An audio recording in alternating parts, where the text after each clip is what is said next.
Being the appointed hour, I'll call this meeting of the Grafton Planning Board on Monday, September 22nd, 2025 to order. We have one of our members participating by Zoom, so we need a roll call. Okay. Mr. Wood, I am here. Mr. Hassinger, I'm here. Mr. Palermo, Here. Mr. Robbins, Present. Mr. Mead, Here. Mr. Delamole is here. Fiona? Yeah. You're here, and I am here. it is Is Natalia online? Yes. Natalia? Present. Good. Present. Okay, we're all here. First item, as usual, on our agenda is public input. If anybody has something to talk to us about that is within our purview and is not on the agenda tonight, otherwise, now is the time. Raise your hand, either online or in the room. We have Apparently no one. no hands on Zoom, no attendees on Zoom. Brings us to discussion items, 2025 DLTA project, flexible development zoning bylaw updates, summary of work and date, to date, research findings. Mike, Mon. Mon. Mon, Brown. So I will give Mike a brief overview of what we've been working on, and then I'll turn it over to you. So the board, so we have been working with CMRPC through the District Local Technical Assistance Program to analyze our flexible development bylaw in the zoning. We have continuously seen desires on behalf of the town, its elected officials, and the public to do what we can to increase housing opportunities as well as open space. And our flexible development subdivision bylaw does that, and is responsible for approximately half of the preserved open space in town since the bylaw came into effect. So we know that to a degree it's effective. But we did want to commission CMRPC to work with us to further study the bylaw and its incentives to see where we can be improving, as well as examine some legal questions that we had. And I know, Mike is not a lawyer, and obviously everything would need to be vetted by counsel as well. But just Mike and his team were tasked with reviewing prior case law to kind of understand, is this something that could be made mandatory? Is it something that we should be requiring special permits for? And I'll let Mike kind of get into the details of some of the other towns that he's looked at in his discussions that he's had with other planners, as well as the AG's office. But all in all, this was a recommendation in the 2001 master plan, and it's kind of continued to be a topic of conversation of how essentially how can we feasibly bolster our bylaws now to try and encourage this type of development. So Mike started working on this project. We applied for an application in early 2025, and Mike's been diligently researching ever since, a thankless task, so thank you, Mike. And he has now prepared an interim report with his findings and a summary of his conversations and some of the case law that he's been reviewing. Once the board kind of reviews the information, kind of provides some feedback this evening, we will likely need to further study this. There's a lot of legal implications to some of this decision making, and we don't want to be approaching town meeting with any changes until we're very confident and the board is comfortable. So ultimately, Mike will produce a final report by the end of the year, based on the feedback that he receives this evening and some additional research that he'll be doing. So without further ado, I think I'll turn it over to Mike to present his PowerPoint The interim report is also uploaded to the meeting materials. So we can talk about that as well once Mike gives his presentation. But Mike, you should be able to share your screen, but if you'd like me to share, let me know. Thanks very much, Fiona, and thank you, Mr. Chairman and committee members. I think I will share myself, Fiona, if that's all right. I have put in one additional slide that I will also provide to you. I just, during the course of the afternoon, thought it might be helpful. Now, I'm just going to share that. Can everybody see that? Is that? Yep. Is that there? Great. Okay. Thanks very much. The key issues that I would like to talk about tonight, and these are all covered in the interim report that I gave to you. But what this research that I've been working on has done is it has thrown up some issues with your current flexible development bylaw within your zoning bylaw, which I'd like to discuss briefly, including some apparently necessary changes to that. Then the question of incentives. And I mean, here, I think I have a confession to make in that I think that we kind of steered this process towards looking at incentives because we were pretty strongly convinced that that mandatory flexible development, which had, as Fiona said, been recommended 25 years ago, wasn't legally possible. Now, I'm not going to apologize too actively for that because I find I'm in quite good company. For instance, no less a person than Bob Mitchell would tell you very emphatically that flexible development cannot be made mandatory. However, in the process of looking at incentives, I have discovered two instances in which flexible development is mandatory. And I'd just like to have a look at those as well in case you want to decide that it would be preferable to look at mandatory flexible development as an alternative to incentivizing it. So I'll go a little into those as well. To begin with, the section within your zoning bylaw, with the greatest respect, is not entirely clear. It's a little bit difficult looking at it from a first time to separate out what is being said about major residential development and flexible development. And really importantly, section 5.3.3a says major development. I might have a little struggle reading that because part of my screen is in the way.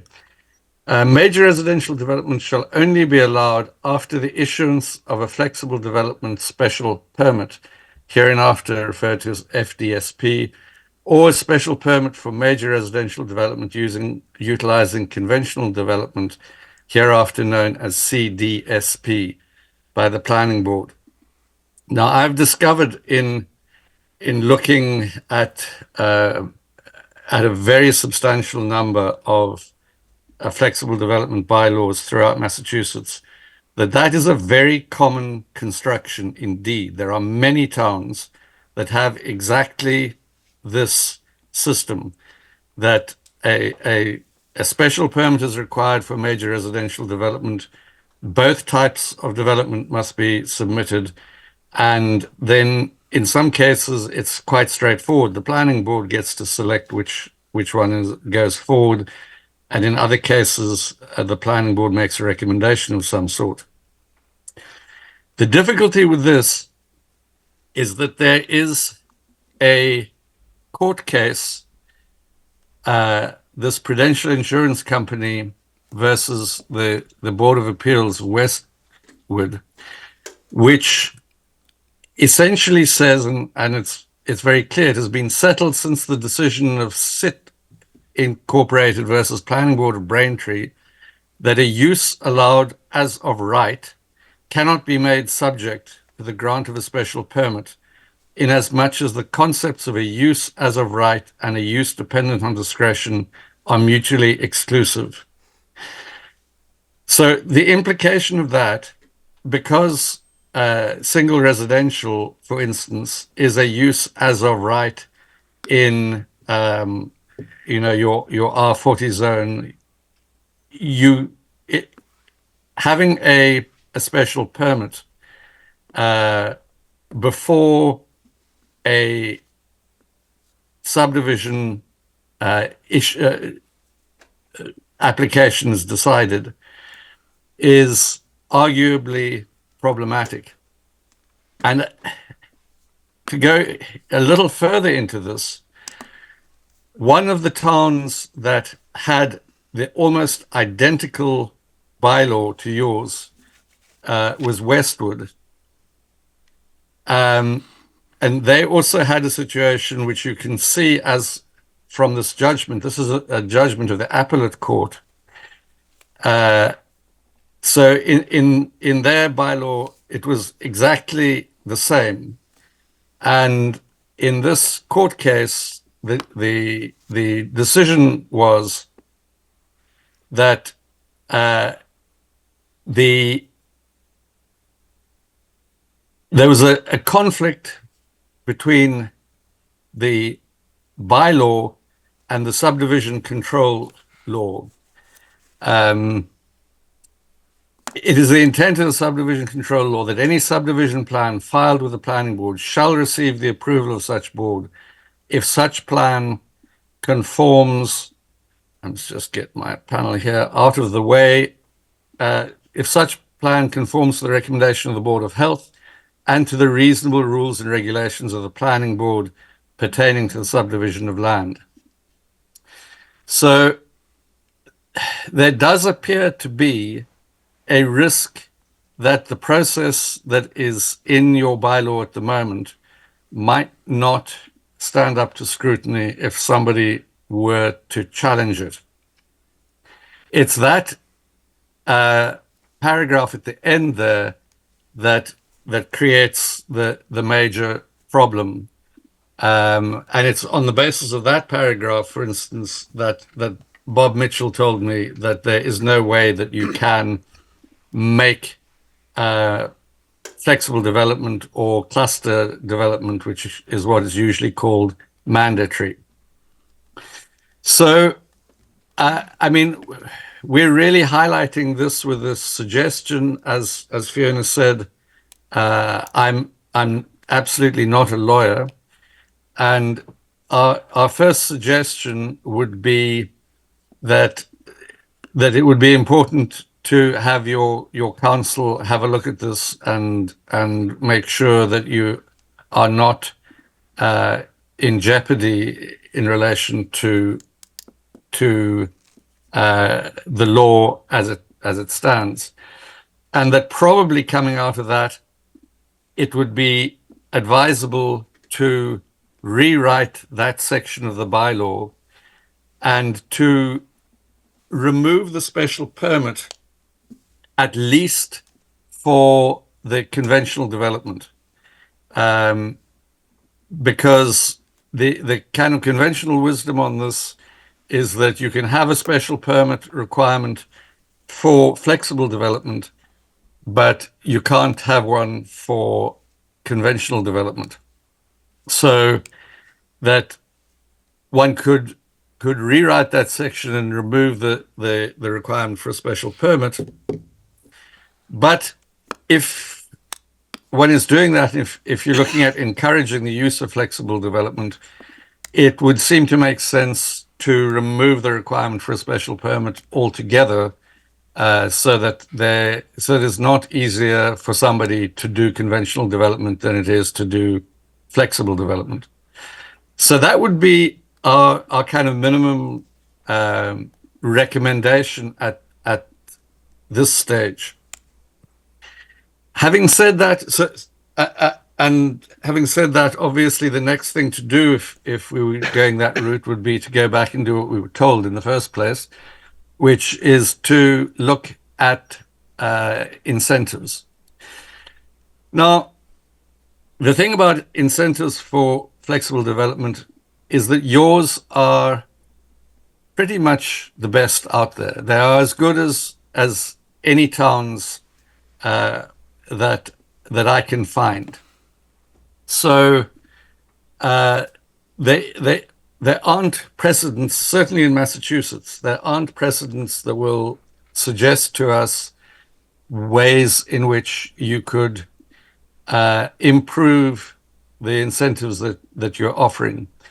All incentives for flexible development in Massachusetts that I've found are basically density based, that if you do the thing right, or you do it in a particular way, if you have increased open space, then you get a bit of extra density. That's not an entirely intuitive idea, because although obviously it's preferable to have the development clustered together on one part of the property, it doesn't seem automatically logical that at the same time you want to increase the number of units that are there altogether, because that increases the amount of traffic, it increases the amount of activity and so on. So, I mean, there is some contradiction to the idea of encouraging flexible development by increasing density, which we might want to explore a little more. There are possibilities that one could look at non-density incentives, so reducing application fees, or indeed not charging fees for flexible development, potentially providing some kind of a tax rebate or tax holiday of some sort for people developing flexible development, or perhaps adopting a policy of buying the conservation land in a flexible development in order to create some cash flow for the developer. I have found no examples of anywhere that has done that. But if you wanted to, we could certainly try to explore and see what might be feasible and politically palatable. There is another possibility, and this goes back to a density incentive, but you could look at the density incentives at the moment are all tied to how you do the flexible development. So if you keep, essentially, if the more you attempt to meet the overall objectives of the flexible development policy, the more density you're allowed. It is possible that you could start off by saying, look, we'll give you 10% extra density simply because you've decided to go flexible development, and then either increase the maximum density that could be achieved, or adjust the other steps up. So that again is something that if we wanted to stay with incentives, we could discuss in detail to see how you would feel about that and what that would look like.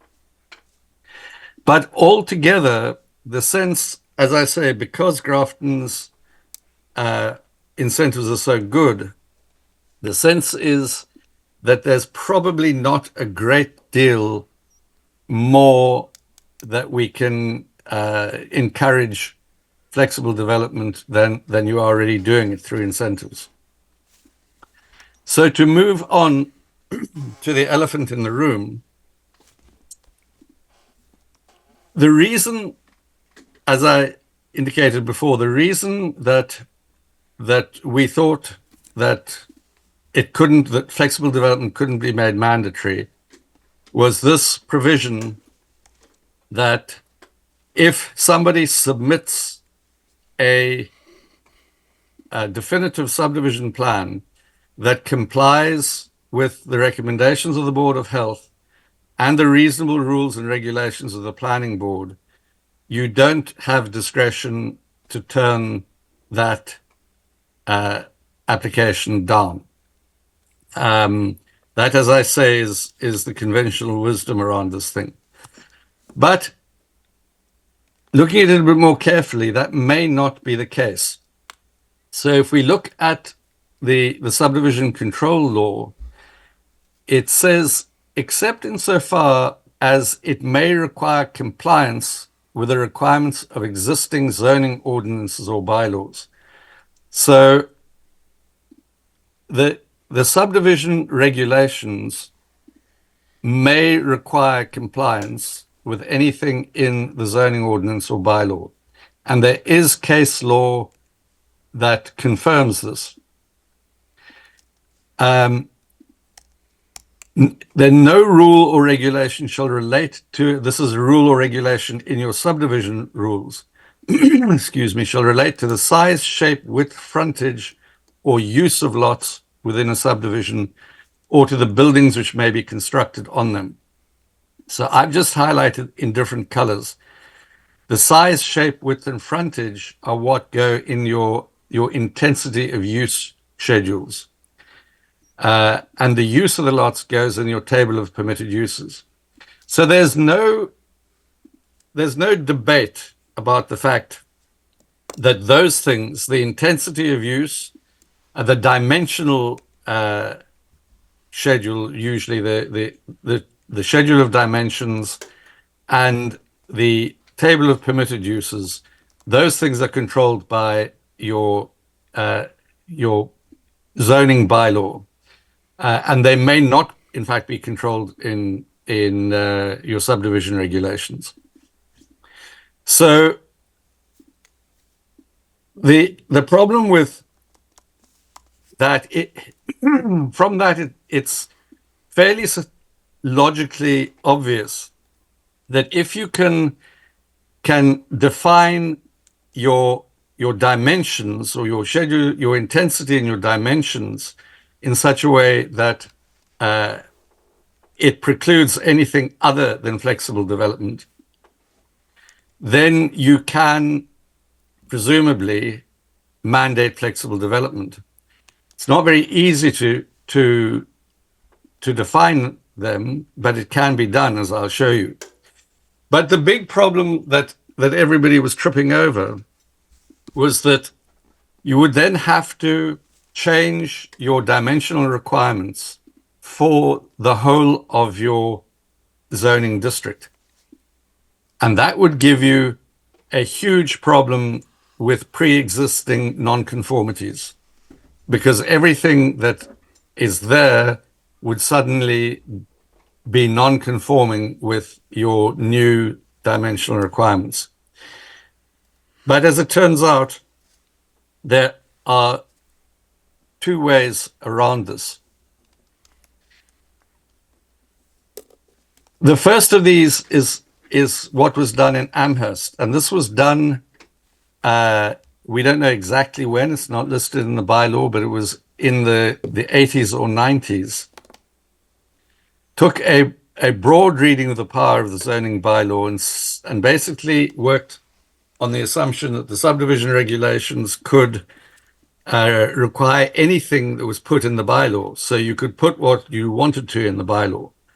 And they simply put in addition to the table of dimensions and the table of uses, they simply put in a table of methods. So they defined a whole number of methods, which were conventional subdivision and cluster development and open space residential development and a couple of others. They defined what those meant. And then in the bylaw, they stated for specific zones any subdivision application that is submitted within this zone must be submitted using X method. So in at least 3 cases, they specified any subdivision application must be submitted using the cluster development method. That means that because they were talking about a method and not dimensions, the properties that had already been developed weren't impacted by the change. The dimensions permitted the existing development. It was very much like the way your bylaw works. It simply defined what you would call flexible development as a development method. And for me, that's a very straightforward and elegant way of doing it. However, again, this was done during the time when Bob Mitchell was the director of planning at Amherst. And his view is that the second of those of those court cases that I showed you, which came after these were put in place, he believes that they invalidate this system, and his view is that a development done on this basis would not hold up in court. So I'm not sure that I fully agree with that, and you might want to ask your counsel what he thinks about it. But there is an alternative, and this has just been adopted by Acton. It was adopted in May this year. So I had a long discussion with Kristen Guichard, who was the director of planning in Acton when they went through a long process to get to this.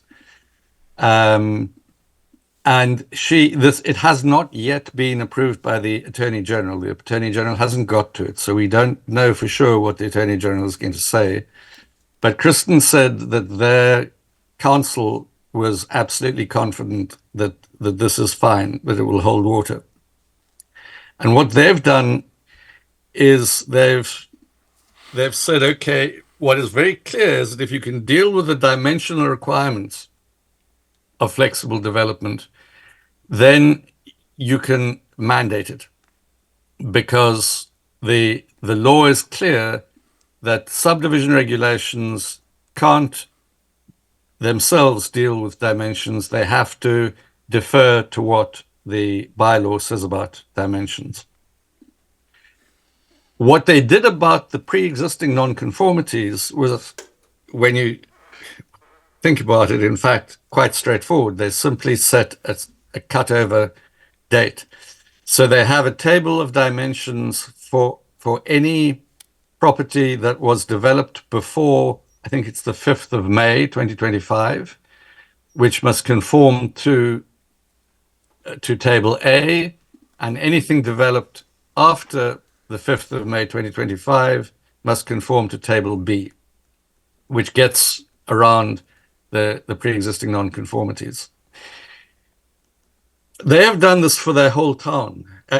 Outside of commercial and industrial zones, from the moment that the Attorney General approves this bylaw, you cannot develop in any way other than cluster development in Acton. Now, this is the extra slide that I've put in here, just to give you a sense, and I hope that you can see it reasonably well, to show how they have, how they have defined the dimensions. I don't know if you can see the top up there. Sorry, I'm trying to get it so that you can see the top, but I'm just losing it. But essentially, what they have done is they have said that there must be a minimum area per house in a tract of land, and they have their different residential zones. So in residential zone 8, there must be 100,000 square foot per house in the subdivided area.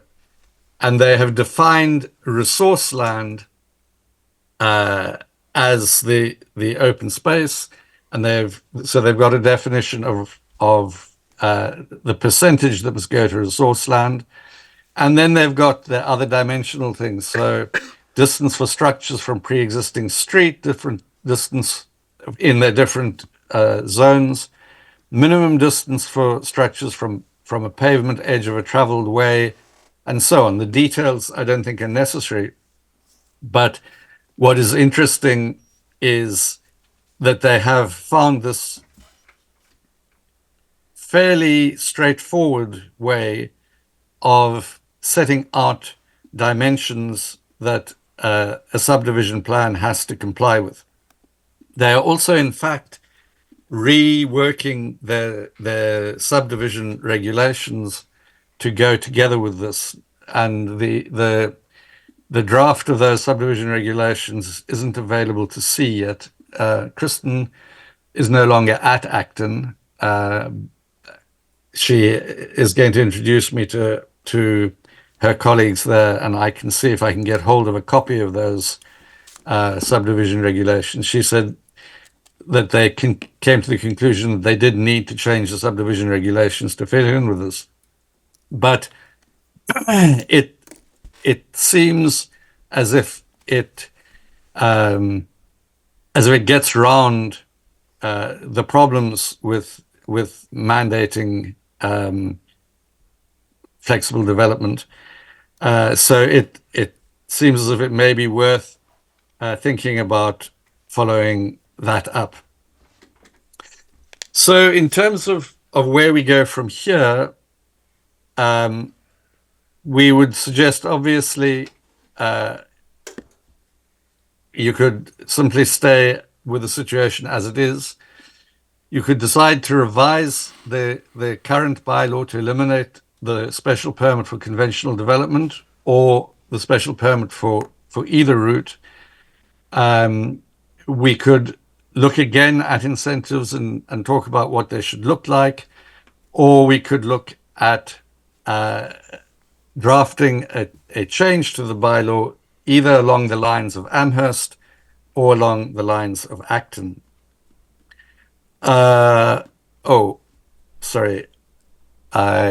Fiona had put in a last slide into that. As I discussed with Fiona earlier today, in this process, because it's gone in directions that we weren't really expecting it to go, it has taken rather more work than we had anticipated. So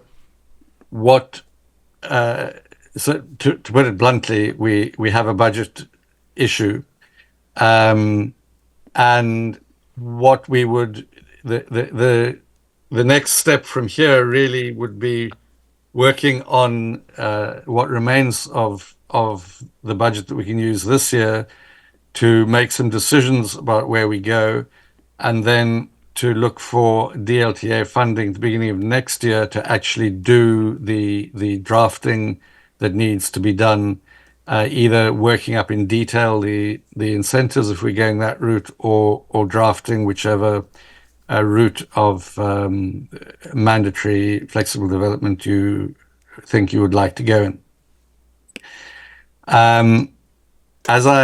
As I say, this is all set out in a bit more detail in the interim report, but I hope that I've covered the bones of it enough to be able to start a preliminary discussion on it. Thank you, Chairman.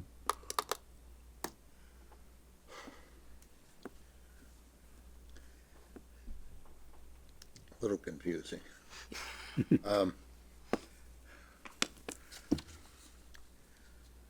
I start off, I'm concerned about this, whether or not we end up with a special permit for or what we don't have a special permit for at the end of all this. And that'll be part of this discussion. Because I got a little, as we wove through there, I wasn't sure where this might end up. I've been around since this law was created, and then it was done as a separate piece, and then at a later point, Flex was merged into, so we had one treatment of it, of both, of everything in the bylaw. In fact, I think we started on this with our first planner, Peter Lowett, who I think left here to go to Acton a long time ago. Now I think he's up at Devon's or up that way. He's been there a long time. I've always thought of this as subdivision is a use, and it can, it has, if you want to have that use, you need a special permit. If you end up deciding to do subdivision on it, and you get a permit to let it be used as a subdivision, then you have to follow the Chapter 41, the subdivision control law. And I'm helpless here. Yeah, it's confusing. I mean, I think, what started as an examination of how we can incentivize flexible development turned into a larger conversation about the way our bylaw is written, right? Our bylaw is older, and things have changed, like the legal landscape has changed around this, and there's protections that are afforded for subdivisions through the subdivision control law that make, what we require a bit dated.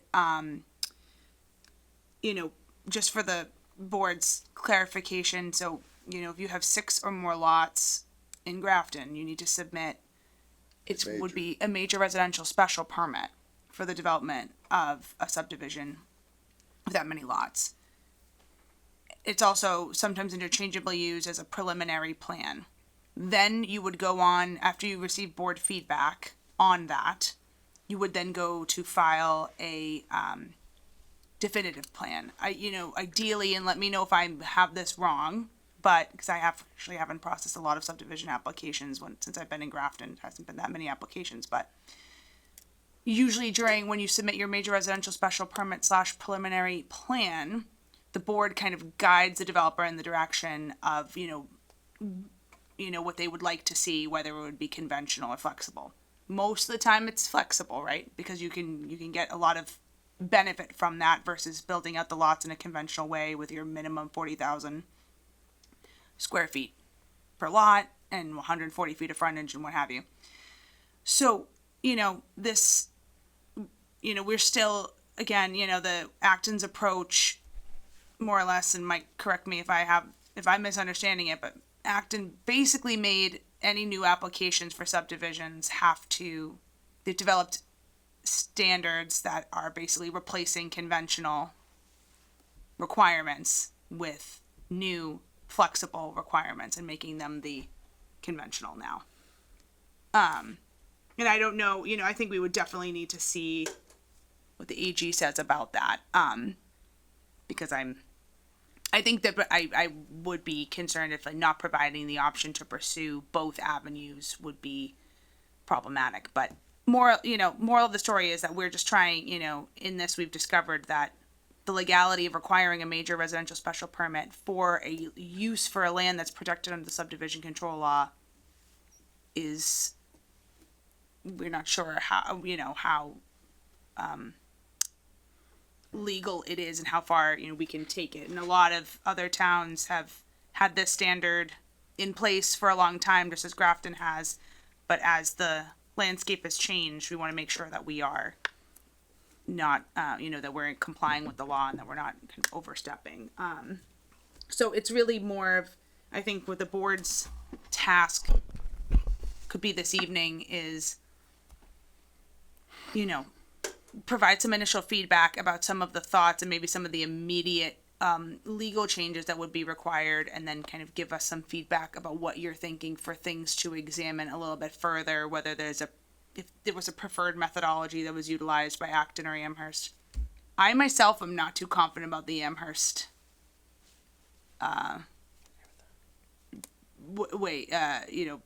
pathway. I don't think that would hold up personally, but if we could try and get some like initial feedback just from your experiences in processing these types of applications, and kind of what should be the most pressing things that we're addressing and what warrants kind of more study. Well, who has put forth the current problem? Is it an opinion from a planner in Amherst? This project was the result of a request from the town way back when, but it still comes up, and this conversation came up in our recent master plan land use discussions about how we are really trying to look at our bylaws and say, okay, what can we do and what can't we? But I'm not asking why we're looking at it. I'm saying, who is it that said you can't require a special permit, which is what it seems to say here?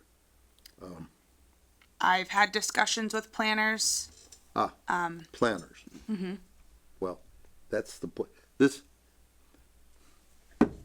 When I was still with the first, or the earliest executive director of CMRPC, he said, you can't do that.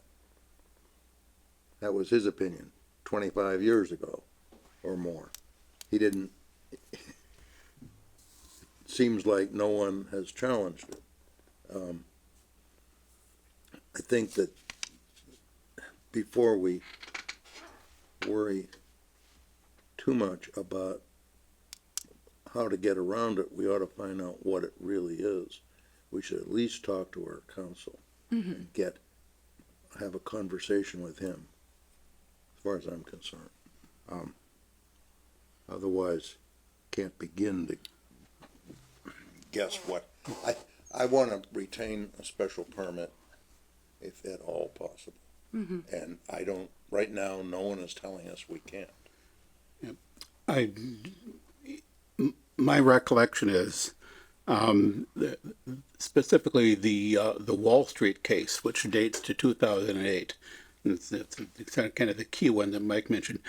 That was brought to this board's attention, at least in passing, several years ago, about two planners ago. I think Joel mentioned it, that it had come to his attention. But anyway, that case, that court decision is now 17 years old. And I would certainly like our council's reading on that. A council could say something more definitive about how this applies to us.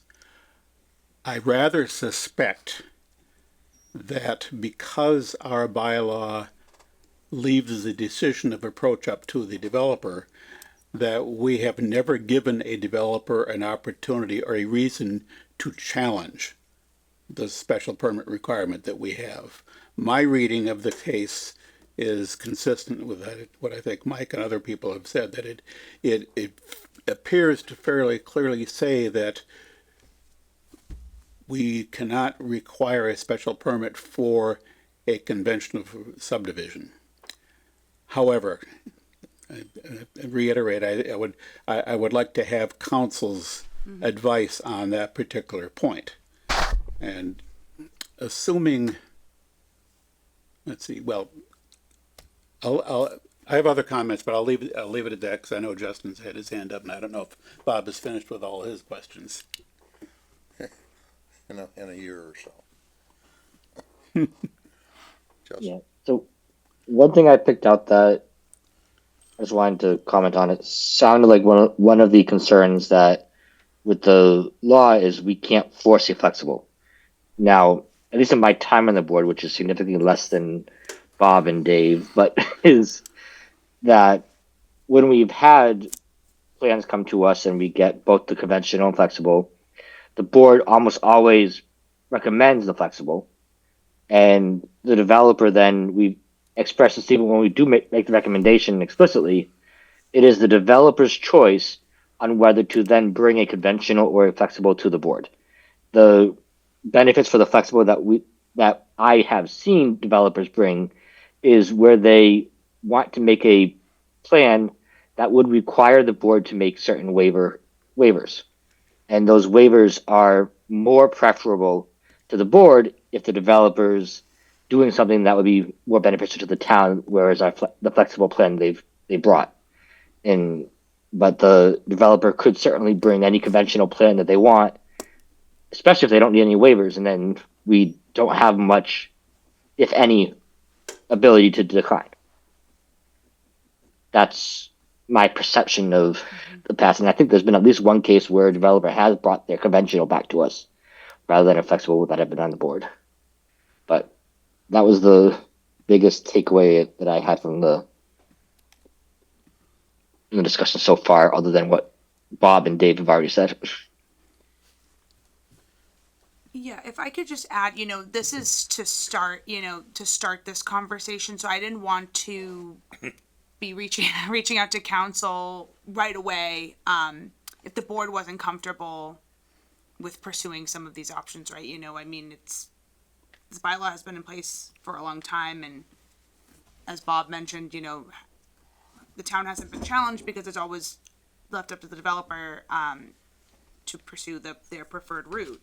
But if we could, the goal is to try and do what we can to improve what we have, to encourage getting some additional land that can be used for open space or conservation or recreation or town facility or what have you. So, I just wanted to point out that, I did not vet anything yet because I wanted to wait for Mike to kind of produce his findings and kind of get the board's temperature before we start going into this in earnest. Yeah, so putting the legality of our current bylaw aside, that's for council, is there a sentiment on this board that we would mandate flexible development, that we would change it to that degree? Because I'm not picking up on people's views on that. So is that something we're actually pursuing, or? I could be wrong, but I understand some places, it's not the developer's option, it's the planning board's option. You bring us two plans, we'll tell you which one. Okay.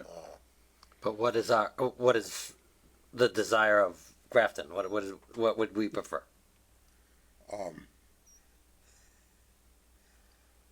Well, I can think of lots of times when I would have liked to have been able to tell them, partly that process that we do, that comes down at the end, and it's, you gotta get that done, and you gotta get the answer back, and it gets messy.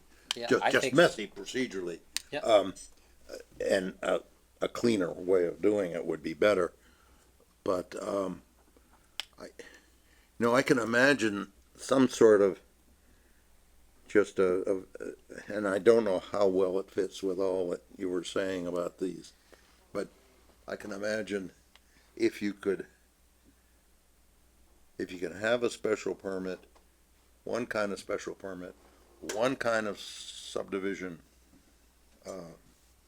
development rules, which are much more powerful, or that say, you can do this if you do that, and you can do this if you do that, and so that it's all one process. If that can be a special permit direction, then okay. If I may just chime in, so just to kind of go back to Greg's question, so I have heard myself, just working in Grafton, flexible is preferred because you're getting more from the application typically. Open space is a very important topic in town, and this is one way to kind of continue to increase our open space inventory and provide those opportunities. And do you have, just quickly for context, do you have an example of like a recent development that we might know? The Ridings is a flexible development, so that's the development that's going in off of Adams. Yep. And it crosses into Westboro. Right. Okay. So there's a large swaths of land that are going to be eventually deeded to the town, and there's trails and connections to Westboro's trail network, and I believe that's going to be deeded to conservation. And that was the one that we talked about 2 weeks ago. Was that? They were They're before putting- us 2 weeks ago, yeah, the for the sign, sign, with the sign, yes. right? Mm-hmm, yep, that's them. And I think the Wheeler Road one was also brought to us where there's a flexible and a conventional plan, that the one that's right at the corner of Wheeler Road and Worcester Street. And I think it was just over the number of houses that needed the flexible and conventional at the time, I think. and did we have, that needed a special permit at the time, right? Yes. Yeah. Right, when it came before the board? And did we provide incentives when they came before the board? They Waivers, the incentives were some of their waivers they were looking at, and they, some good their roads, we gave them, waivers on the length of a dead end, and I've forgotten whether there's some others. They got like a 900-foot dead end as part of the package. and I think it was also distance from the nearest intersection as well. But it I wasn't. think we had a distance from the intersection as well waiver that we. But it wasn't Yeah. straight out financial Oh, no. No. incentives. No. Or, or adds to the maximum as far as the number of units or anything like that in the development. Well, if you do pursue flexible development, and you must provide a certain 10% of the units to be affordable, so that they would be added to the SHI, which is a benefit, and a lot of a benefit to the town as well.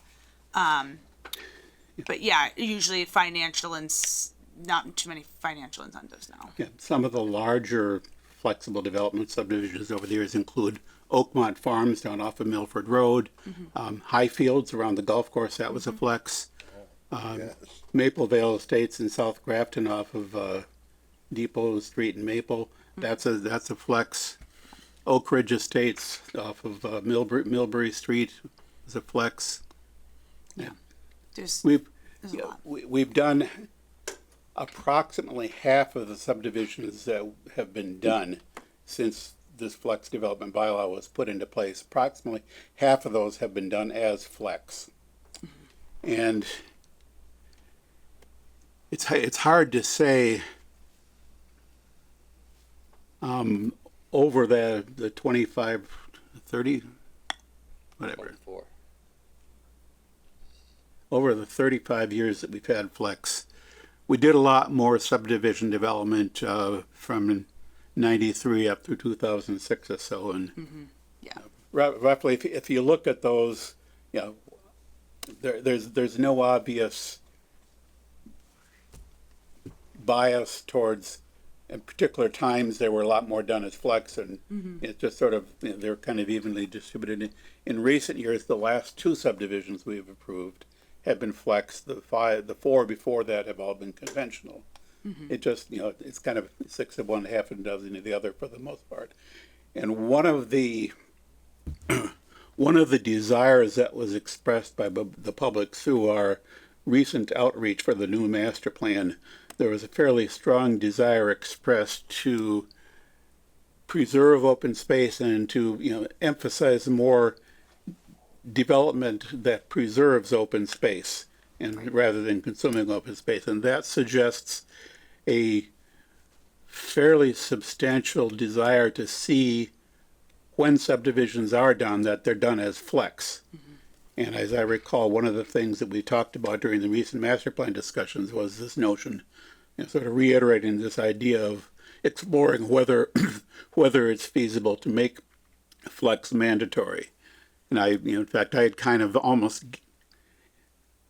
I tried to think my way through some of that and kind of just sort of fell back to the assumption that Wall Street is probably the ruling factor here.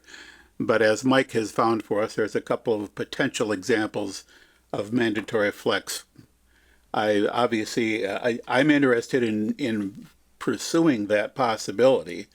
I'll be interested to see whether the Acton approach passes muster, and if so, how well that actually works out for them. So that's why, while it looks interesting, I'm not ready to count on it yet. But I would, as an alternative to requiring flex, I'm very interested in pursuing more powerful incentives. I was kind of hoping that Mike in his research would be able to find examples of more interesting incentives than just a density bonus. And apparently he's reported to us that he really hasn't found much of anything in that way. But nevertheless, I think it's worth further exploring incentives. And I don't have a fundamental problem with a density bonus, in that the purpose of flex being, if flex succeeds in preserving a substantial amount of contiguous open space, I don't have a problem with putting more units in a smaller space, as long as that's accompanied by a lot of open space, because that's, as Fiona had pointed out, and it's another thing we heard about frequently during our master plan work the last couple of years, that we like our open space.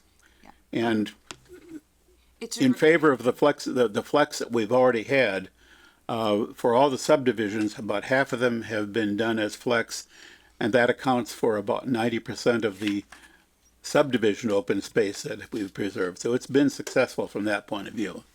Do the incentives require a change of the bylaw? Yeah, any change to the zoning would Well, require a town meeting vote. There, See, the incentives are detailed in the bylaw. I'm Yes. saying. They're not just a product of the meeting. right, there's Okay. 13 Incentives of are them, well I think. codified in the bylaw. Are there 13 things you can do, and that'll get you extra. Also, though, if you do flex and you comply with it, you can have smaller lots. You can have narrower road, maybe, and some stuff like that. I just wanted to point out one thing too, is I would wager a guess that because Grafton has left the option up to developers over the years to choose their choose the development method and how they proceed, it's probably how the town has been able to have a good kind of working relationship with still having a special permit in place. So it's, The original bylaw, the original fair while in the bylaw, people were just coming in and giving a little strip along the backs of the lots as the open space, and we weren't getting much. And then we made a change in the bylaw, as I recall, or the rules, so that I guess we made a change anyway. We've started saying it's got to be good, good and valuable. And I'd like us to list what characteristics, what things the town would like, and basically write a bylaw around the town would like the subdivisions to go like this, do these things. And the more you do them, the more you head towards where the town has said it wants to go, the better off you are. yeah. And I don't know how you do that. Well, I don't know how you do that, but that's what I want to do. Yeah, I just to elaborate a little bit more on what Bob was saying, yeah, it's oftentimes like sometimes that open space that we're getting is like wetland or just some kind of unusable, not really like, I mean, wetlands are valuable for many reasons, but it's lot of the times, like the land is kind of just like left over and that wouldn't be really buildable or developable Yeah. anyway. If so. it's yeah, if it's a flex of basically just some land that's behind all the properties of the building, like in the backyards, and it's landlocked, Mhm. there's really no value to the town, and most homeowners will just treat it as guaranteed trees and part of their property anyway, even though that's not technically part of their property, but it'd be, as far as they're concerned, part of their backyard that is just there, and it doesn't really do anything for the town other than reducing the homeowners' tax obligations, effectively. Well, yeah, and I think it's worth pointing out though that the open space that we retain through whatever mechanism, its value is not limited to use by people. It has value just as, say, forest land. That has value in its own right. It has value as wildlife habitat, provided that it's much more valuable in that sense if it's contiguous with other open space. That is, little patches of isolated open space don't have much value. Larger areas of open space, even if it's never used by people for any kind of recreation, it's still valuable as wildlife habitat, as forests. Forests have their own value in trees producing oxygen and that type of thing. So there's, I think I at least keep that in mind too, that I think, open space, preserving open space has some value in its own right, even if people never use it directly. Okay. More.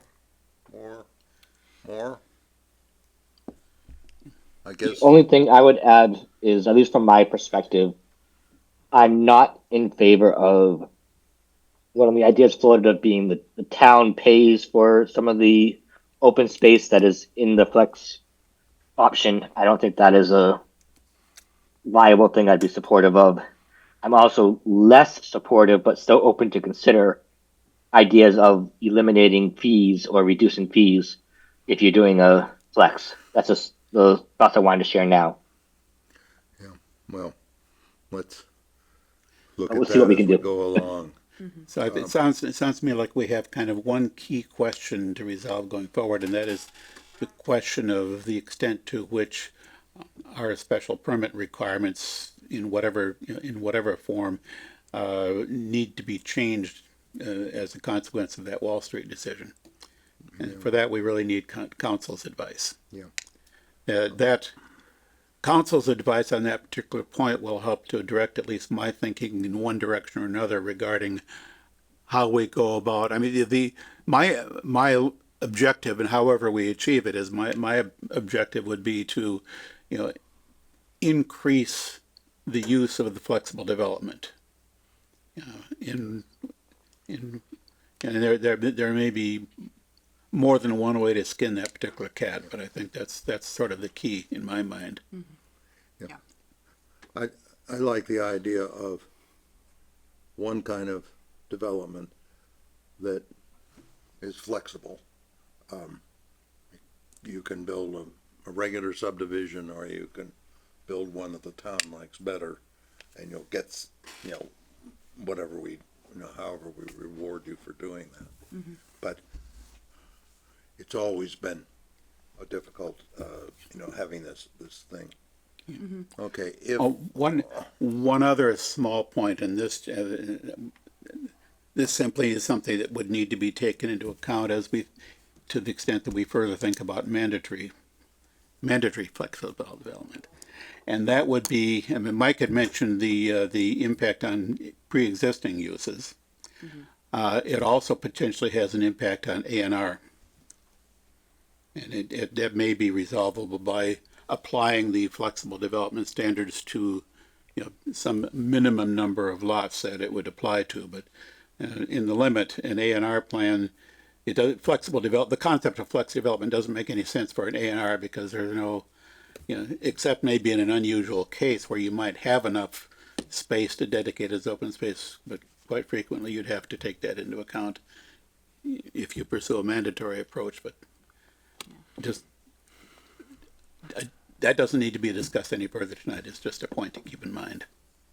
Yeah, yeah. I think like making it mandatory. I don't think that is something that's feasible anyway. And I think that maybe the Acton approach of setting a date of when, if you're filing an application at this date or after, could help maybe address the A&R concern, especially if it's it's a plan of land in existence. Could overcome some of that. Anyway, I'm not quite clear about how A&R came into it, but yeah, we'll find out one of these days. I had something. Anyway, I noticed that we are talking about next steps. How much DLTA allocation pending approval? This is use this year, use leftover DLTA money this year and/or using going for more DLTA next year. How much is there in this year anyway? So Mike has his hand up. So I don't know if he wants to. Thanks. If I may just briefly on the A&R, I did omit to say that one of the elements of the Acton process is that the an A&R process fits within their table 1 and not the table 2. So A&R is treated the same as a development in a commercial or industrial area, or the same as an existing development. It doesn't fall within what is required to be flex development. Just in answer to Dave's question there. In relation to the funding that's available, I'm waiting to hear from Trish exactly how much of this year's remaining pot of DLTA funds we can use on this project. So I don't have an exact figure. There are a couple of other projects which you will no doubt hear about on the Physical Development Committee that are also looking for that pot of money. So, but there's money at this stage is very limited. We are hoping that next year's DLTA will perhaps kick off a little earlier than usual, so that we would be able to move forward in January on detailed briefing. But it does seem to me that at this stage we probably need to pause a little to think through some more about the direction we want to go in, and as Dave has said to begin with, to establish whether there is a need to do anything about the existing bylaw or whether we can simply build on that as it is. So, I mean, I would suggest that that it might be a good opportunity to pause at this stage anyway. To do what? To pause. To pause. Okay. Well, as it happens, I have a little more connection with the DLTA money than many others since I'm on the committee, and I don't know, I'm about second in command there, but I have to, you and Fiona, come when you figure out there's something to ask for it. Or tell us about it. After we get the. I don't think there's any decision we're gonna make tonight. Okay? Okay, Mike. So I'll follow up with our council about some of the questions, and then we can touch base about when that DLTA application comes up and proceed that way. But I think this was a good opportunity for the board to see what work you've done and all of your amazing research, and can be aware of some issues with our bylaw, as well as some ways that we can streamline things and go from there. So, okay. Okay. Okay. Okay. Thank you very much. Thank you. Thank you, Mike. Thank All you. right. Very interesting. North Grafton Transit Village Overlay District Subzone A Affordability Reduction Request. Sarah Stein. Hi. Hi. Yes. Tell- Oh, sorry. Name and whatever, and then My name's Sarah Stein. I'm the president of O'Connell Development Group. We are the owners of a property at 8 Pine Street, along with our partners GSX. If it's okay, I know I've been in front of most of you before, but I was going to just do a quick overview of this site, the North Grafton Transit Village Overlay District, and kind of how we, being us as a developer and the town, kind of got to where we are on this property. So this is 8 Pine Street. It was previously the Grafton State Hospital portion of the site. It's next to the Grafton, I want to say the Job Corps. I was going to say work at Job Corps, thank you, and not far from Tufts Vet campus, and right near the MBTA. So in 2018, the town created the North Grafton Transit Village Overlay District. This district is really just this property.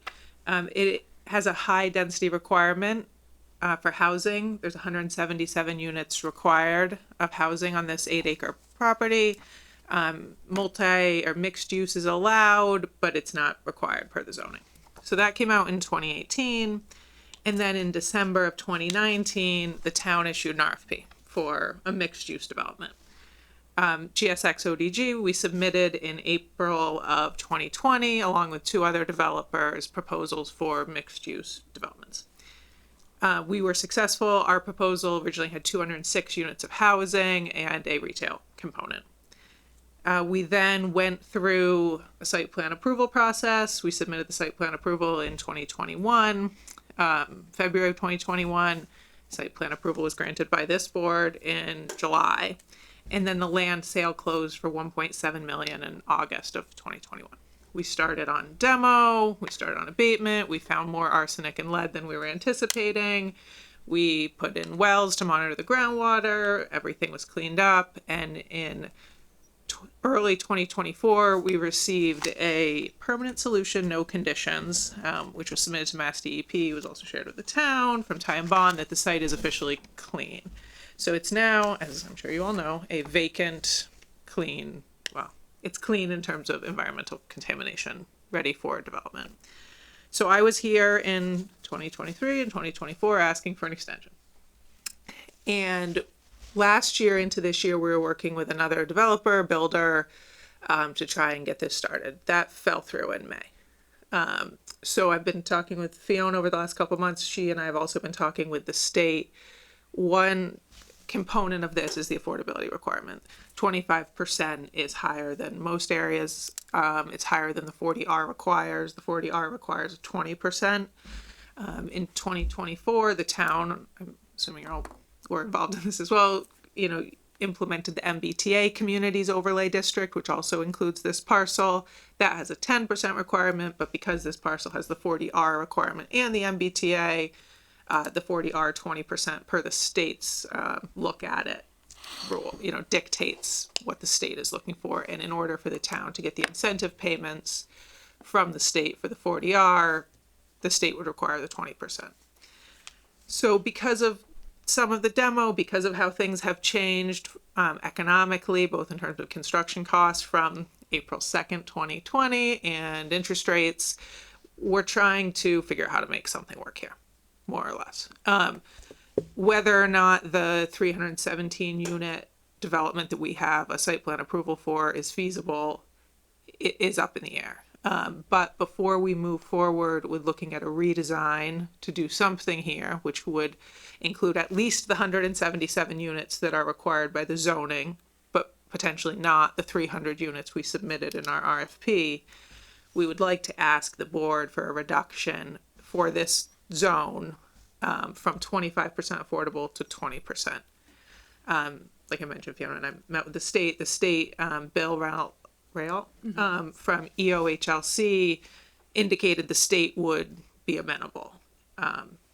to reducing from 25 to 20. After that, we will then be looking at what makes the most sense in terms of maybe phasing this, reducing the number of units, potentially reducing or eliminating the retail component and moving from a structured parking to surface parking. We were in 2020 bringing structured parking further outside Boston than it typically is.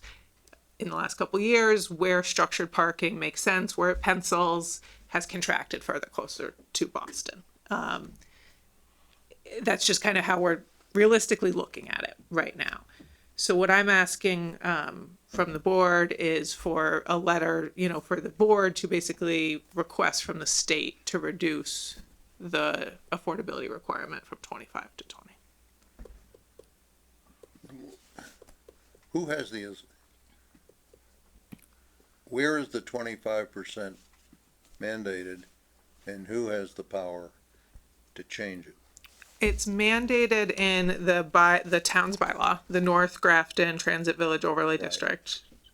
Fiona, I don't know if you want to comment on it. Yeah, I'll just elaborate that the going up to 25% in a 40R is a local decision. 20% is required, but towns can opt to go up to 25% as Grafton did.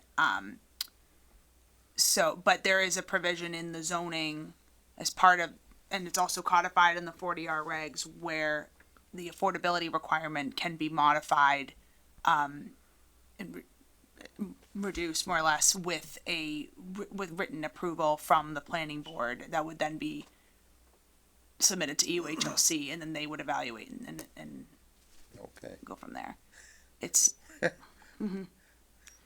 don't think I knew that. Just yeah. change the affordability. Yeah. Yeah, I mean, it has that 20% minimum for 40R per the state. Yeah.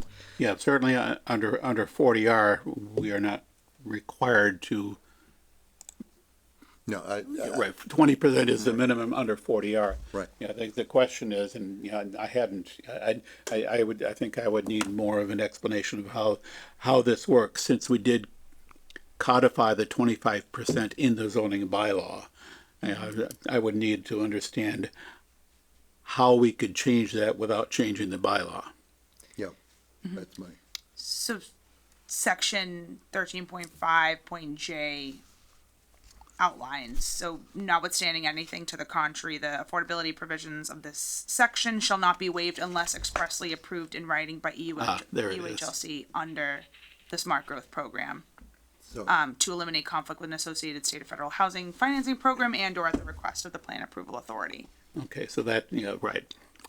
So it just allows for that flexibility of, I think I think the intent of that was a lot of towns were opting to do 25% because you're getting a little bit more units on your SHI and what have you, but the rollout of trying to do 25%, sometimes it's not economically Okay, feasible. well, that answers my question, that, Yeah. that the zoning bylaw explicitly allows us to waive the affordability provisions. Right, and we, Does it No, allow us to waive them below 20? no, No, that's a state requirement, right? Well, No. but, If it remains a 40R district, which then gets, has the incentive payments, the only way to reduce below 20 would be to make it so it's not a 40R district. Yeah, no, so because that 13.5.J includes, requires EOHLC's approval of any change in the affordability requirements. So EOHLC is not likely to approve a reduction below 20%, since that would be inconsistent with 40R. Yeah, no, they were pretty clear that 20% was the minimum, but they are very open to 20%. I don't know if you wanna think. okay, this is, not under decisions, it's under discussion, so I'm not sure that we should vote on it tonight. We should, okay. Yeah, I think we wanted to, the goal this evening was to yeah, understand what the board is thinking, because we don't want to submit something to UHLC without the plan approval authority, the board, Yeah. being comfortable with that. Yeah, I'd really like to see it not be an empty lot. That, well, as the owner of the property, that's our hope too. And like I said, just things have changed, and we are now at this point circling the wagons and trying to figure out what the best development for this 8 acres is. Yeah, so I think, at least from my perspective, I would like to see 25% affordable for two reasons. One, it's simply more affordable units, but two, it, in addition to the 25% affordable units, it also gives us 100% of the units towards our SHI. However, under current conditions, I suspect if we kept it at 25, we'd be waiting quite a number of years for market and commercial conditions to change before we'd see anything at all. So it's sort of a choice between a slightly lower percentage of affordable units, but something happening now, or wait who knows how long for something to happen. And I'm inclined to say I'd like to see this property developed. And even though the total number of units might be less than what the current plans have, we'll see something there. We will see 20% of these units being affordable, every one of them counting towards their SHI. I don't have a problem with going with 20%. Could you have an idea of the timeline? Like, so, let's say they get down to 20, what's the timeline look like to actually start? We would be looking at redesign options, most likely, just because even at 20% structured parking, 317 units, several other things would have to go the right way. I mean, as I'm sure you're aware, the Claremont development nearby, that's at 20%, and they still, the momentum grant, there's some other things that all need to fall into place. Currently, our approval for 317 is through 2027 because the governor had extended all existing approvals. Our hope would be to get building as soon as possible. I mean, it's at least a year out for a redesign, though, and coming back to the planning board with a new plan in terms of 6 to 8 months to get a design together and then come back to the board. That's usually a couple month process. Yeah. And would you be open to giving some assurances around the mixed use, including that? Because I know that was in the original proposal. That's something from our master plan where people have talked about wanting local businesses. It's kind of a benefit to that area. To have this morph into a purely residential, is kind of tough. Yeah, I mean, that could have some element with phasing. If there was housing there first and say, a portion of it was leased up, we did multiple buildings and phased it out, buildings of 40 to 50 units instead of one larger complex. If it was phased and we had 90 units there, then it would be easier to get a tenant for some sort of retail component once there was some housing already there. We have had some conversations with some of the folks at the Tufts Veterinary Campus about things, maybe something like that high-end convenience type stores, somewhere you can go and get a nice deli sandwich, things like that maybe folks on the Tufts campus would utilize. So it's still on our radar to try and have something as part of it. But it would likely be still, to follow some of housing being leased up. Yeah, my recollection of the latest version of the existing plan was phased with the commercial coming after the residential. Right. So that's always kind of how that's been, just in that getting someone over there in terms of a store or a restaurant is tough until we have some more folks living right there. Mr. Chair. Yes. So I'm very familiar with this. I was on the select board when all this was going through. Great. So I'm very familiar with GSX and I didn't know that McConnell Development was involved, to be honest with you. But, so you're asking us to go from 25 to 20%. Yeah. But you're not giving us a lot of information as to, you got 317 approved right now. Mm-hmm. You must have done the numbers based on how many units you need at 25% and how many units you need at 20%. Right now, we've looked at how this site lays out with structured parking versus surface parking. I thought you said the structured parking you want to get rid of. Right. Well, that's what I was going to. I mean, part of this is you can't fit 317 units unless you went significantly higher. Correct. Without structured parking if you want a 1-to-1 parking ratio. So just by going to surface parking, assuming we get rid of the retail and put parking over there, we're probably at 250, 260 as a maximum with surface parking. At 25 or 20? Just regardless of the affordability, just what would fit on the site in terms of a layout to have the correct amount of parking, correct amount of impervious and Okay, all that. and then what's the, so 250 to 260, so what's the lowest? To make, and I'm talking about, you have to make money doing it, okay? So you're probably not gonna make money at 250 or 260. So what's the lowest amount? And I'm just trying to get this because we're at 317 now at 25%. Mm-hmm. What's the lowest that you have to go to make money to put surface parking at 20%? Is it 180? We've been looking at it with the 177 requirement and understanding we need to stay above that. Yep. But it does get more feasible for us if we get below 200 at 20%. But like I said, we would then still likely explore some sort of phasing to get some folks in, leased up, have some revenue, and then continue building out. I mean, it is a large development to lease up. So just, what that timeline's going to look like is another piece we're looking at, and that's why the phasing. I mean, in terms of, I understand we submitted an RFP, and I understand I'm not necessarily giving anything in exchange, but we do own the land now. We have purchased the land from the town. We have done the cleanup, and we're here. Well, I'm here really trying to try to get something working, and this 25 to 20 is what it seems like could be done relatively easily at the discretion of this board. Changing out of a 40R would be a much bigger discussion, which I understand, and I don't know that it's necessary.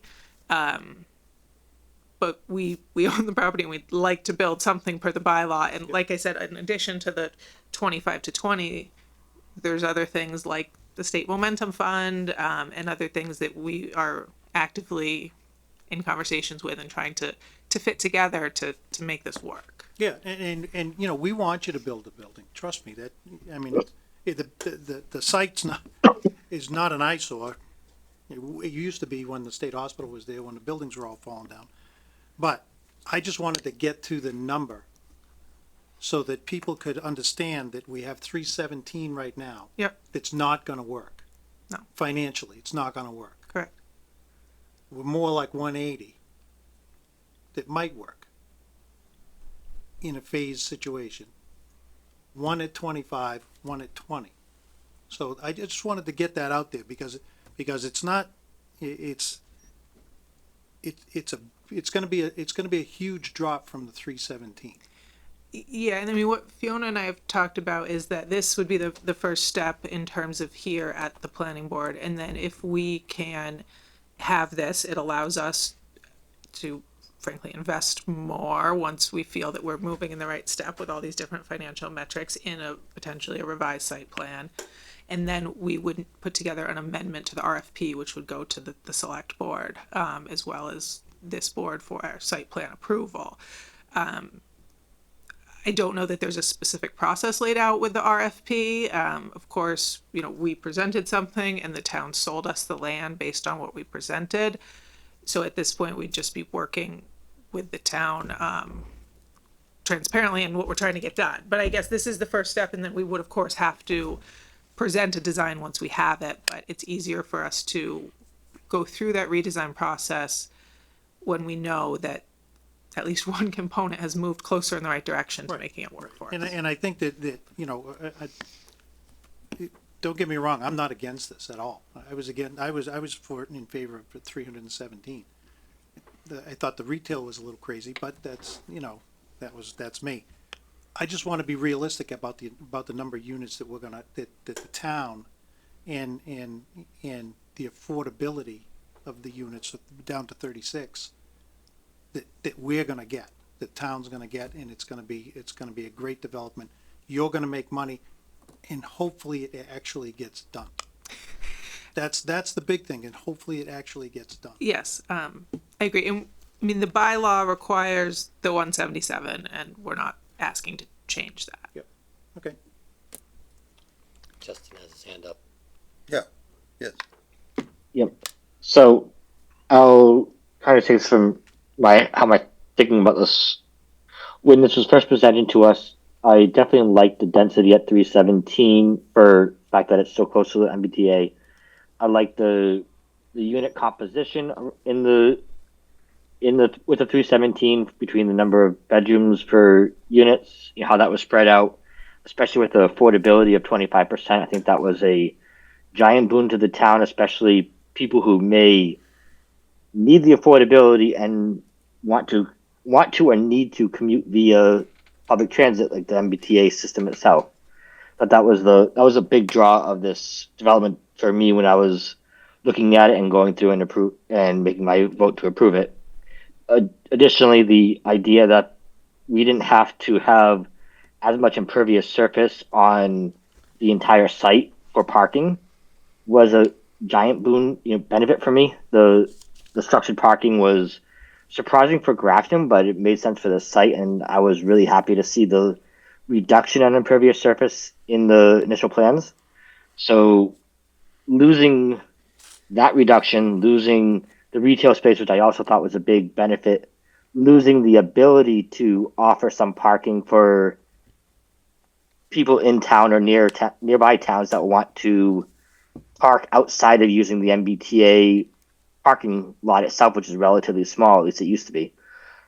And going on the low affordability requirement, it feels like the town is losing out on a bunch of benefits from what the site was initially proposed and approved with. And that makes me feel a little uncomfortable. That said, I've also been uncomfortable with the fact that it's been a vacant lot this past, 5, 6, 7 years. So I do want to see it developed, but I would be less enthusiastic with many of these situations being different. In reduction of almost 50% of the density, potentially having to phase it where there's just a few units at a time, and then maybe more stuff being built, reducing the walkability and accessibility of the development itself. Because of course, with the structured parking, you could have people park on the top level and then walk right into their floor and their units without having to wait for an elevator or do other things like that if they were parking on that top level of a structured parking. So there's a lot of concern I have with the reduction. I might begrudgingly be okay with the 20% just because I want to see this developed, and some development is better than no development, really, for this unit, for this lot. But just wanted to share my initial thoughts and concerns from having heard your commentary today so far. If I may just add, so since Grafton first adopted 40R in a separate part of town, Fisherville, it's we haven't seen the results of that come to fruition, and there seems to be just challenges with the economic landscape in general with trying to meet the requirements of 40R. The Fisherville overlay is also 25% affordability. So we're just to kind of frame the issue, Fisherville, that zoning was adopted in 2006, and there's still nothing on that site. That site's significantly more complicated than this one, but just to put it into perspective, it's been a challenging to kind of catalyze development in these areas. It's why we adopted the 40R zoning in the first place, to try and provide some incentives, and we're still just, it's been kind of a slow process in general with our 40R districts in town, trying to get them moving along. I wonder, did someone, I was going to say something else, Bob, I'm sorry. To ask, is the individual unit sizes expected to be about the same as what they were going to be with the 317? And are the percentages of numbers of 1 bedroom, 2 bedroom, 3 bedroom units going to be roughly the same as well? Is that currently imagined? I'm saying that. I know you haven't done the full redesign, but just to get an idea. Yes, I think the studios, the junior 1 bedrooms, the 1 bedrooms, and the 2 bedrooms, it would still be a similar distribution. I think that the smaller units we've seen are attractive in the market, and give some flexibility, and then some larger 2-bedroom units as well. And approximately the same square footage per unit as what the existing approved plan would be. Yeah, I don't think anything has significantly approximately. changed in, how we would lay out call it a junior 1-bedroom, kind of a suite that, or a studio that somewhat partitions off the bedroom. I don't think things would change with our intention there. Okay. Thank you. Is there any chance of tying the reduction to getting it underway by a certain point? I do not know that. So you're saying it's reduced as long as you get started by 24 months from now, or if not, That it goes kind of back thing. to 25%.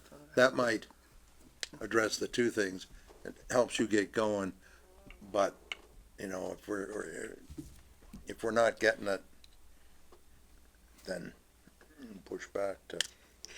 I mean, if I don't have no idea what's going to happen with the economy and the Right. next couple of years. I only know what's And happening now. And in however many months, years, you can go back and say, look at the economy.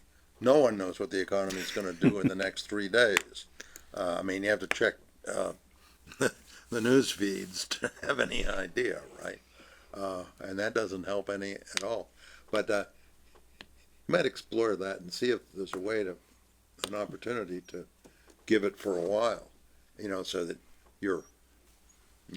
we can tell people, if we can get this thing going, because that's what we want to see it get going, okay, we'll make that trade-off.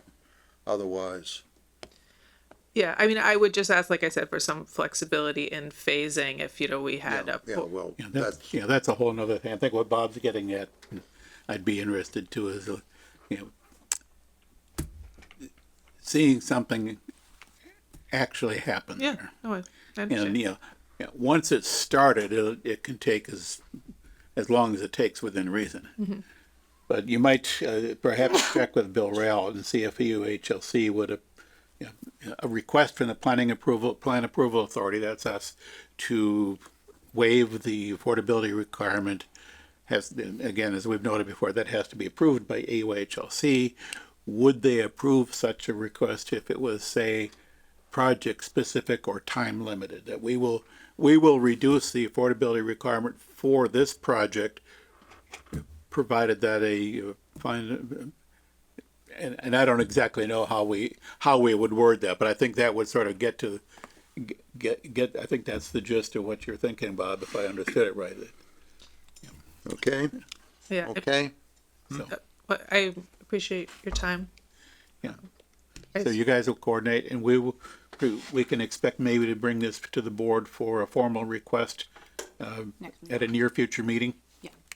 Yep, I will follow up and get some clarification on some of the questions that were raised and Yeah, I think if we can do that, what we're just talking about, it'd make it easier to get everybody on board. Okay, Well, thank you for your time. Any other questions thank for you. me? Good luck with it. Thank you. No. Thank you for coming. I'll lend you a shovel if you wanna. It's a big pile out there. Okay, Bill, Thank you. bills, Move we authorize payment of the bills. Second. moved and seconded, discussion. Hearing none, roll call. Mr. Wood, Aye. Mr. Palermo, Aye. Mr. Hassinger, Aye, Mr. Robbins, Aye. Mr. Delamole votes aye. motion carries unanimously. We don't have any minutes, do we? All right, working on it. staff report. Not much. I've really been focusing on the current applications, reviewing them, processing those, and preparing for the next few weeks. 'Cause it's going to be a little crazy on my end. So I'm just trying to get ahead of the curve and just focus on the immediate tasks at hand. I can work on anything else that you need me to outside of the permit writing and that type of thing, but Right now, that's really like my focus, and I'm just trying to get through that for the next 2 weeks. Okay, anything? All right, correspondence? Nothing. Reports from planning board representatives on town committees and CMRPC. I have nothing. All right, CMRPC, I went to the quarterly meeting, which was a, all in-person meeting over at, what's the name of the place? Pizza and everything on the border of, Acton, of, J. Anthony's. Hmm? J. Anthony's. Anthony's. It's been half a lifetime since I was in there, and several different businesses. Interesting place. They did a pretty good set of presentations. Just one thing, you've probably all seen the messages, but one thing that's been catching my eye is it is a region-wide accessory dwelling unit regional dialogue. That's, I guess, web-based, on October 2nd from 6 to 7:30. Since we have to worry about that subject, ADUs, that might be helpful for people. Anything else? If there's anything else that may lawfully come before us? Move to adjourn. Second. Moved and seconded, not debatable. Roll call. Mr. Wood, Aye. Mr. Palermo, Hi. Mr. Hassinger, Aye. Mr. Robbins. Aye. Mr. Delamole votes aye. Motion carries. We are adjourned. Thank you all.